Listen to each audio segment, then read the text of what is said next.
Pemirsa, pelatihan membuat sabun dari bahan organik dan limbah rumah tangga ini memanfaatkan bahan-bahan yang ada di sekitar kita. Hal tersebut juga melatih para peserta agar bisa berkreasi dengan mengubah limbah menjadi sabun yang bernilai ekonomi dan patut untuk dijual. Bagaimana cara mengurangi limbah rumah tangga kita menjadi sesuatu yang ekonomi yang membuat kita bisa dijadikan ranah souvenir juga nanti pada akhirnya, tetapi juga meningkatkan ekonomi kita. Pada akhirnya nanti kita bisa jualan sabun jelantah loh, sabun limbah, kok bisa dijual? Bisa. Bahan-bahan yang kita pakai adalah bahan-bahan yang ada di sekitar kita. Yang bahan utamanya adalah minyak jelantah, kemudian alkalinya adalah NaOH seperti pada umumnya membuat sabun batang. Yang kemudian yang organik itu saya tetap memakai minyak kelapa murni, kemudian dicampur dengan minyak zaitun, minyak jarak dan minyak kelapa sawit sebagai bahan utama. Kemudian dicampur sedemikian rupa dengan alkali, kemudian dicampur dengan bahan organik yang lainnya seperti madu, arang aktif, aloe vera, sirih, serai, dan macam-macam.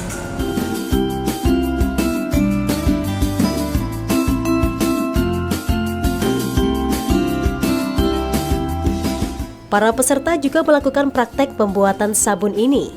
Masing-masing bahan dan peralatan yang telah dibagikan sebelumnya diolah menjadi sabun dan kemudian dibentuk menggunakan cetakan.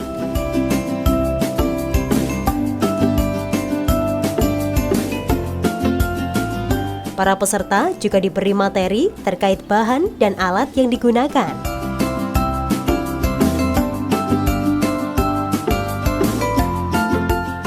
Kalau menurut saya, karena saya historinya adalah memiliki kulit yang sensitif.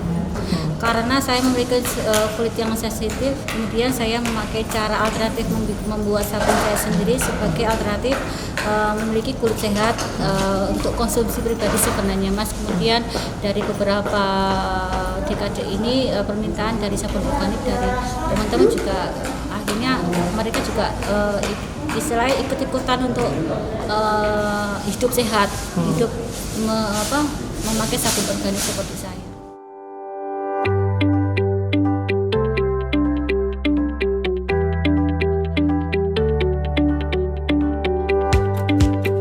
Pembuatan sabun ini tidak memakan waktu yang lama. Dengan menggunakan metode hot process, cukup dalam beberapa jam saja sabun sudah dapat dicetak. Kalau sabunifikasi sabun NaOH itu memerlukan waktu 20 hari masa kuring sebenarnya. Tapi hari ini semuanya terlaksana dengan baik karena metode yang saya pakai adalah metode hot process, yaitu memakai kompor. Jadi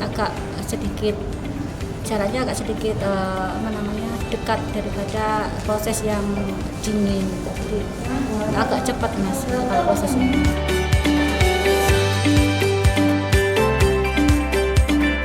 Peserta pelatihan yang terbagi dalam beberapa kelompok mendapatkan bahan dan alat pembuatan sabun. Ada 2 jenis sabun yang dibuat dalam pelatihan ini, yaitu berbahan utama minyak jelantah dan sabun berbahan organik seperti arang, madu, aloe vera, dan beras. Selain bahan itu juga ditambah dengan bahan kimia, yaitu natrium hidroksida yang bisa didapatkan di toko kimia sekitarnya. Sabun dari bahan organik dan minyak jelantah ini bahkan diklaim ramah lingkungan.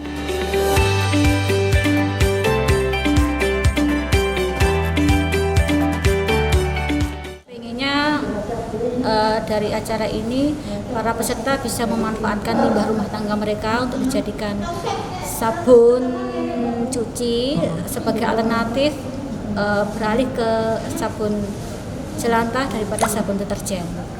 Ramah lingkungan sendiri. Ramah lingkungan sebenarnya. Selain itu juga mengurangi limbah rumah tangga kita. Kan minyak jelantah itu kalau dibuang kan tidak bisa didaur ulang lagi, Mas. Dengan bekal pelatihan buat sabun, minimal digunakan sendiri dan bahkan kalau bisa untuk dikembangkan untuk dijual. baik di lingkungannya maupun di luar.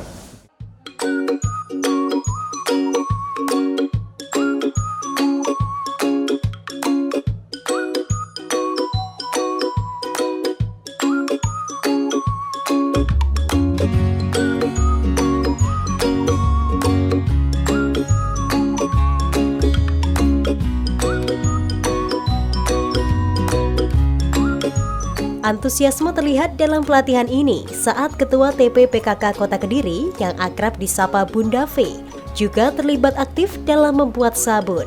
Bersama-sama dengan para kader PKK, Bunda V mempraktekkan langsung tahapan pembuatan sabun, mulai dari pencampuran bahan, memanaskan di atas kompor, hingga mencetak sabun.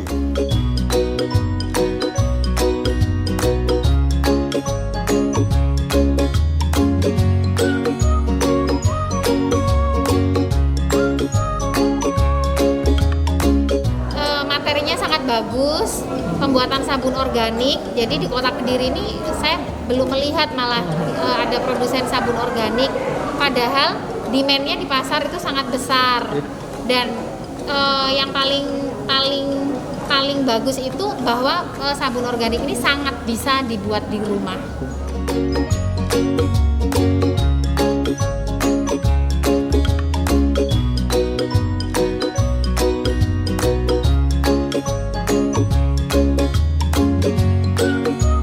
Jika para ibu rumah tangga ingin mempraktekkan pembuatan sabun ini, siapkan bahan-bahan dan peralatan yang diperlukan, seperti wadah, mixer, kompor, cetakan sabun, dan beberapa bahan kimia.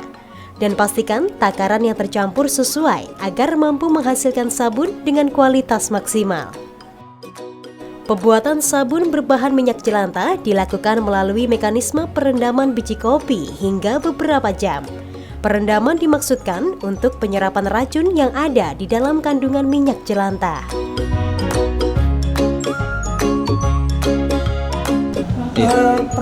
Prosesnya tadi sangat mudah sekali.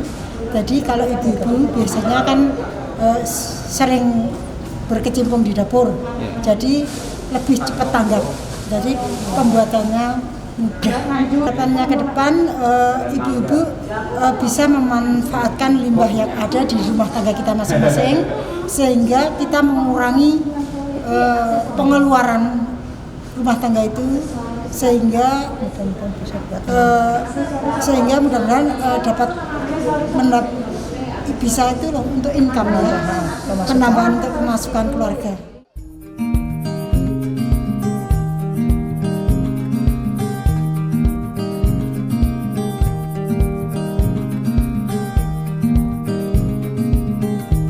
Melalui pelatihan ini, para ibu rumah tangga yang memiliki waktu luang setelah mengurus keperluan rumah tangga diharapkan bisa membuat sabun organik dan sabun dari minyak jelantah, sehingga dapat dijual dan untuk menambah penghasilan keluarga. Limbah minyak jelantah yang tidak bisa didaur ulang menjadi minyak baru dapat diubah menjadi sabun batang untuk mencuci kain lap, kain pel, atau benda kotor lainnya.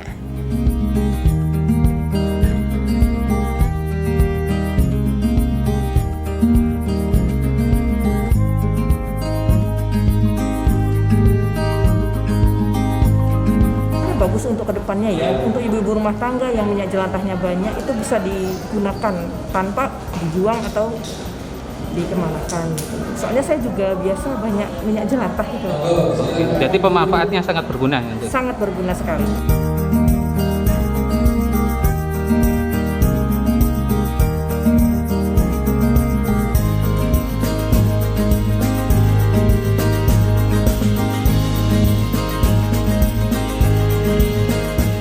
Demikian pemirsa pelatihan pembuatan sabun dari bahan organik dan limbah minyak jelantah yang diharapkan dapat terus dilakukan oleh para peserta di Kota Kediri. Para ibu rumah tangga yang tergabung dalam tim PKK yang telah dibekali keterampilan ini nantinya dapat membuat produk yang bernilai ekonomis. Akhirnya saya Meveni Ayu, mewakili segenap kerabat kerja yang bertugas, pamit undur diri. Terima kasih atas kebersamaan Anda, sampai jumpa dan salam JTV.